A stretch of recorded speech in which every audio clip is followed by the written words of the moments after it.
घनसावंगी तालुक्यातील बाणेगाव येथे मराठा आंदोलक मनोज जरांगे यांची बैलगाडीतून भव्य मिरवणूक काढण्यात आली आहे। बाणेगावच्या वेशीवर मनोज जरांगे पाटील यांचं आगमन होताच तरुणांनी लेझिमवर ठेका धरत जंगी स्वागत केलं। यावेळी गावातील छत्रपती शिवाजी महाराज यांच्या पुतळ्यापर्यंत सजवलेल्या बैलगाडीतून मनोज जरांगे पाटील यांची भव्य मिरवणूक काढण्यात आली। यावेळी महिलांनीही टाळ मृदुंगांच्या गजरात फुगडी खेळत जरांगे पाटील यांचं जोरदार स्वागत केलंय। शाळकरी विद्यार्थ्यांनी देखील रस्त्याच्या दोन्ही बाजूला उभे राहून जरांगे पाटील यांच्यावर फुलांचा वर्षाव करत जरांगे पाटलांचे घनसावंगी तालुक्यातील बाणेगाव येथे जंगी स्वागत केलं। यावेळी बोलताना आरक्षण दिलं नाही तर सरकारला अपेक्षित नसेल इतक्या मोठ्या संख्येनं मराठा मुंबईच्या दिशेने धडक मारेल आणि मराठे काय आहेत हे महाराष्ट्रालाच नव्हे तर संपूर्ण भारत देशाला कळेल, असा इशारा मनोज जरांगे पाटलांनी राज्य सरकारला दिलाय।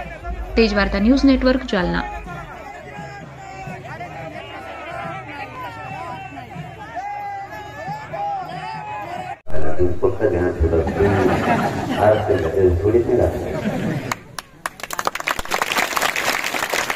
आणि रात्री जे राजकारणी लोक आहेत त्यांच्या स्वार्थात ते तुमच्या दाराच्या कड्या वाजणार, तुम्हाला उठविणार आणि मोठा होणार, त्यांच्याबद्दल आपलं दुमत काय नाही। तुमच्या पोरांसाठी कोण आपला कुठला बसतो?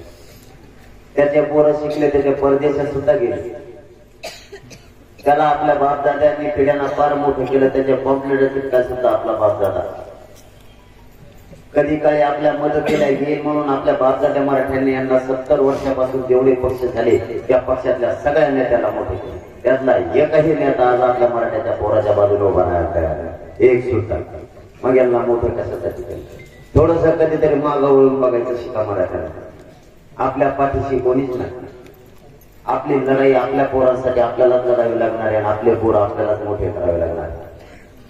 या आरक्षणातून मराठ्यांच्या घराघरातले पोरं मोठे होणार आहेत हे लक्षात असू द्या।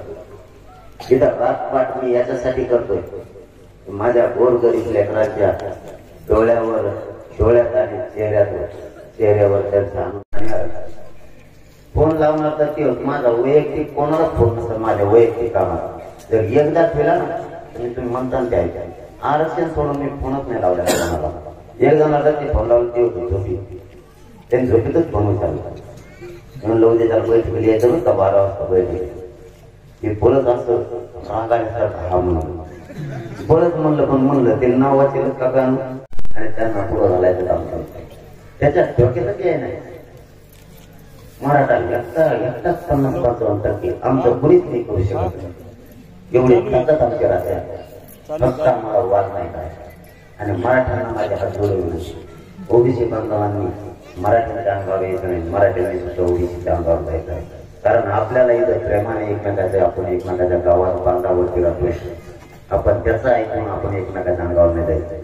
त्याला यामध्ये त्याला काय तुम्ही त्याची काळजी करू नका, त्याला नीटच करतो मी तो धोरणाने नादे लावतो नाही असं सगळं आनंदात बघू झाली कसे काही तर माझ्याकडे मंत्री सुद्धा येत नाही पक्षात। खरं सांगतो मी, खोटं सांगत नाही मावशी, मंत्री सुद्धा माझ्याकडे येत नाही काही। जर तिकडं मानतरवाली न्यायचं ठरलं तर म्हणताय नाही का बोलू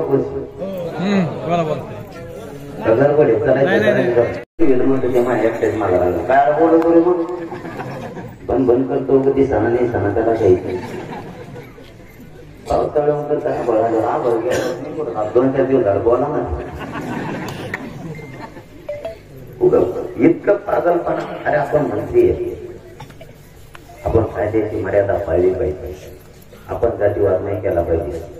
इकडं आला आणि इकडे येऊन म्हणतो कोयते कोराडी काठ्या पायपूर म्हणा मी काही शान आहे का मा पायपाडाची भरपूर आणखी नाही आला या म्हणलं पायपाडाला एवढं सोपं का नाही आग्या मोळ थोडी का तुला मराठीत हे कुंकू भूषण बाहेर कळत त्या आंबडला आलं एक दिवस मला म्हणते ते 5वी शिकलेले काय सांगावं आता मी 5वी शिकलेलो आहे पण तुला माहिती का सरकारने 3 दिवस लागते मी किती शिकलेलं आहे बाबा 3 ते म्हणले सगळ्या प्रश्नाचं उत्तर देते 12वी शिकलेलंच नाही म्हणजे जास्त शिकलेले 3 दिवस बेजार होतो आणि म्हणतो 5वी शिकलो बरं मी 5वी शिकल्या 5वी शिकल्या मान्य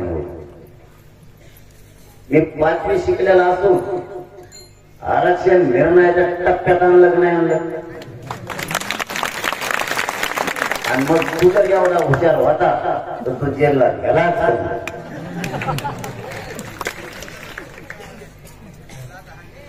तिथं जातो बाबा मागा लागले पुढं सारखा थोडं बाबा मागा लागले पहिल्यापासून त्याच्यावर चाललं म्हणून म्हणतो मी एकदा ऐकलं 2दा ऐकलं 3दा ऐकलं मग असं तरी कर्पूरी कार्यक्रम पोटाला कार्यक्रम बाबा